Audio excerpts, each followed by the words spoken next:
राजा विक्रमादित्य अपने कंधे पर बेताल को लादने की कई कोशिश कर चुके थे, लेकिन हर बार बेताल कोई कहानी सुनाता और राजा विक्रमादित्य से हाथों से बच निकलता। इस बार भी बेताल ने एक नई कहानी सुनाई। बेताल कहता है, एक बार की बात है, अंगदेश के एक गांव में एक ब्राह्मण अपनी पत्नी और 3 बेटों के साथ रहता था। एक बार ब्राह्मण ने अपने तीनों बेटों को बुलाया और कहा कि हमारे तालाब के लिए एक कछुए की जरूरत है। कल तुम तीनों समुद्र के पास जाकर वहां से कछुआ ले आना।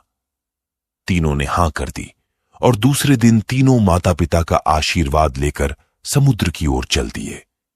वहां तीनों का विशाल कछुआ दिखाई दिया, लेकिन तीनों में से कोई भी उसे उठाने के लिए तैयार नहीं हुआ।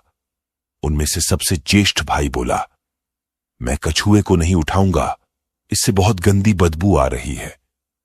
दूसरे भाई ने कहा, मैं भी इसे नहीं उठाऊंगा, मुझे भी इससे गंदी बदबू आ रही है। तीसरे नंबर के भाई की बारी आई तो उसने कहा, मैं भी इसे नहीं उठा सकता, मैं बहुत कोमल हूं।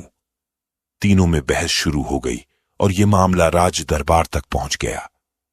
राजा ने कहा, इस प्रकार का मामला मेरी जिंदगी में पहली बार आया है, इसका न्याय मैं कल सुबह करूंगा। आज आप हमारे यहां मेहमान हैं, इसलिए आराम यहां पर ही कीजिए। ये बोलकर राजा ने तीनों को भोजन के लिए निमंत्रण दिया। सभी चाव से खाना खा रहे थे, लेकिन सबसे ज्येष्ठ भाई ने नहीं खाया। राजा ने जब उससे पूछा तो उसने कहा, चावल में से श्मशान में जले हुए मुर्दे की बदबू आ रही है।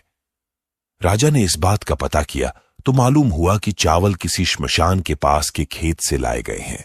यह देखकर राजा बहुत खुश हुआ। सभी लोग खाना खाकर शाम को संगीत सुनने के लिए बैठ गए। तब दूसरे नंबर के भाई ने राजा से निवेदन किया कि वो मृदंग बजाना चाहता है। राजा की आज्ञा से वो गायिका के पास जाकर जैसे ही बैठा तो तुरंत दूर बैठ गया। राजा ने कारण पूछा तो दूसरे नंबर के भाई ने कहा, गायिका से बकरी के दूध की बदबू आ रही है और वो मुझे पसंद नहीं है। जब राजा ने इस बात का पता किया तो मालूम चला कि बचपन में गायिका को बकरी का दूध दिया जाता था। राजा एक बार फिर खुश हो गया। इसके बाद सभी लोग सोने के लिए चले गए। दोनों भाई आराम से सो गए, लेकिन सबसे छोटे भाई को नींद नहीं आ रही थी। राजा ने अपने एक सेवक को आदेश दिया कि जाकर तीनों को देखाओ कि वे सोए या नहीं।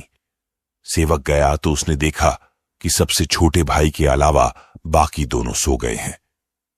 सेवक ने यह समाचार राजा को दिया और राजा इसका कारण जानने के लिए खुद वहां पहुंच गया जहां तीनों सो रहे थे।